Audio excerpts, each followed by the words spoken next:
أعوذ بالله من الشيطان الرجيم بسم الله الرحمن الرحيم আজকে আমি যে তিনটি বিষয় নিয়ে কথা বলবো, জাহান্নামী মানুষদের তিনটি লক্ষণ। নাম্বার 1, মদ পানকারী। নাম্বার 2, আত্মীয় স্বজন ছিন্নকারী। নাম্বার 3, জাদু টোনাতে বিশ্বাসী।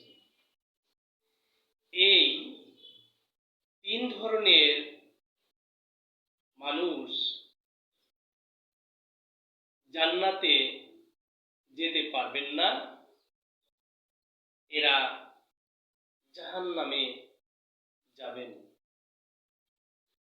রাসূল সাল্লাল্লাহু আলাইহি ওয়াসাল্লাম বলেছেন, মুকমিলুন খামার, মদ পানকারী ব্যক্তির 40 দিনের ইবাদত কবুল হয় না একবার মদ পান করলে। আবার যদি মদ পান করে, আবার 40 দিন তার ইবাদত আল্লাহর দরবারে কবুল হয় না, তার তওবা কবুল হয় না। আবার যদি কেউ চিরদিনের জন্য মদ পান ছেড়ে দেয়, আল্লাহর কাছে তওবা করে, নামাজ পড়ে, তাহলে আল্লাহ তাআলা তাকে মাফ করে দিতে পারেন।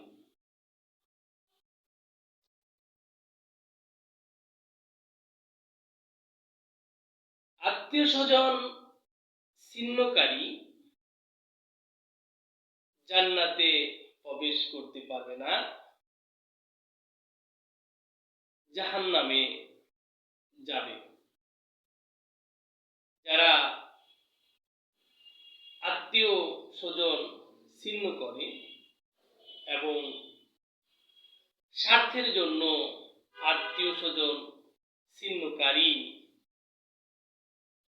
জাহান্নামে যাবে।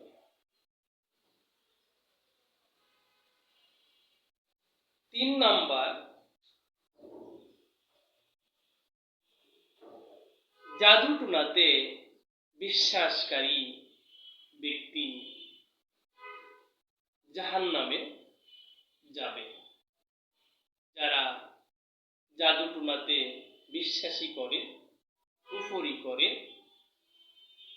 সূরা বাকারা 1 নম্বর পারার 15 নং পৃষ্ঠায় এই জাদু টোনার কথা স্পষ্টভাবে বলা হয়েছে। এই জাদু টোনা থেকে আমাদের নবী হযরত মহানবী সাল্লাল্লাহু আলাইহি ওয়াসাল্লাম তিনিও রেহাই পাননি। এই জন্য আল্লাহ তাআলা সূরা নাস, সূরা ফালাক, আয়াতুল কুরসি নাযিল করেছেন। একটি সময় রাসূল সাল্লাল্লাহু আলাইহি ওয়াসাল্লাম বলেছিলেন যে 70,000 মানুষ বিনা হিসাবে জান্নাতে যাবে। তখন সাহাবীরা একে অপরকে বলছিল, এরা কারা? সাহাবী, নবী, রাসূল, এরা কারা? তখন প্রিয় নবী সাল্লাল্লাহু আলাইহি ওয়াসাল্লাম তাদেরকে বলল, তোমরা কি বলতেছো? তখন সাহাবীরা বলল, নবীজি আপনি বলেছিলেন ৭০,০০০ মানুষ বিনা হিসাবে জান্নাতে যাবে, তারা কারা? তখন নবী রাসূল বলেছিলেন যে তারা হচ্ছে যারা